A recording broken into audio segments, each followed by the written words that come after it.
तो दोस्तों जब से Redmi K20 and K20 Pro India में रिलीज हुए हैं तब से इन्हें हैशटैग ओवरप्राइस के नाम से जाना जा रहा है। दोस्तों आज यहाँ पर Xiaomi ने यानी कि मनु कुमार जैन जी ने अपनी ऑफिशियल लेटर्स में ये लिखा है, उन्होंने ये एक्सप्लेन किया है क्योंकि यहाँ पर जो है वो मिलियंस ऑफ फैन यानी कि लाखों की तादाद में लोगों ने जो है वो Redmi K20 and K20 Pro को जो है वो एक बहुत ही बेहतरीन स्मार्टफोन माना है और उन्हें बुक किया है।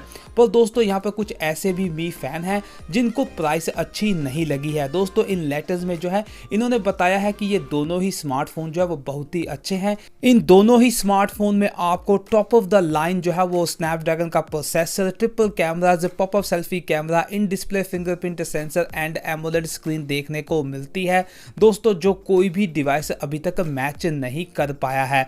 तो दोस्तों इसमें जो सारा एक्सप्लेन किया गया है इन दोनों ही डिवाइसेस के बारे में। पर दोस्तों अब यहाँ पर सवाल आ जाता है कि क्या ये दोनों ही डिवाइसेस ओवर प्राइस हैं।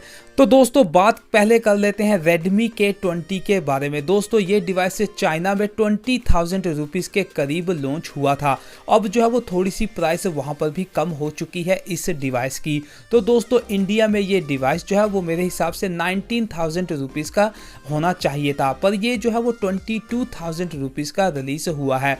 तो दोस्तों अगर आपको Redmi K20 की प्राइस पसंद नहीं है, जो मेरे को भी इतनी अच्छी नहीं लगी, तो आप Realme X and Oppo K3 के साथ जा सकते हैं।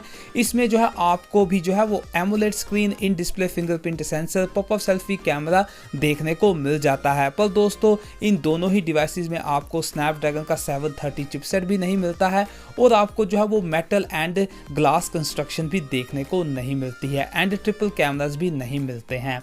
पर दोस्तों ये दोनों ही स्मार्टफोन काफ़ी अच्छे हैं, आप इन्हें कंसिडर कर सकते हैं। तो बात करें यहाँ पर दोस्तों Redmi K20 Pro के बारे में, तो दोस्तों इस डिवाइस में आपको फ्लैगशिप लेवल का जो है वो प्रोसेसर देखने को मिलता है, ट्रिपल कैमरास, फिंगरप्रिंट सेंसर। इस प्राइस रेंज में आपको कोई भी कंपनी स्नैपड्रैगन का 855 चिपसेट नहीं देती है। तो मेरे हिसाब से जो Redmi K20 Pro है वो चाइना में 26,000 रुपीज़ के करीब लॉन्च हुआ था। तो मेरे हिसाब से इंडिया में भी यही प्राइस के साथ रिलीज होना चाहिए था। फिर भी दोस्तों इस डिवाइस का जो मैच है और कोई भी कंपनी नहीं कर सकती। तो मेरे हिसाब से अगर आप Redmi K20 Pro के साथ जाना चाहते हैं तो आप आसानी से जा सकते हैं, क्योंकि ये काफ़ी बेहतरीन डिवाइस है, क्योंकि स्नैपड्रैगन 855 चिपसेट आपको देखने को मिल जाता है और इसका मैच कोई भी नहीं करता है इस प्राइस रेंज में। तो दोस्तों ये सारी इंफॉर्मेशन आज आपको देनी थी। मेरे हिसाब से प्राइसेस जो है वो K20 की ज़्यादा है पर K20 Pro की इतनी ज़्यादा नहीं है। तो दोस्तों अभी के लिए अलविदा, हम मिलेंगे अगली वीडियो में। हम आशा करते हैं कि आपका जो दिन है वो मंगलमय हो।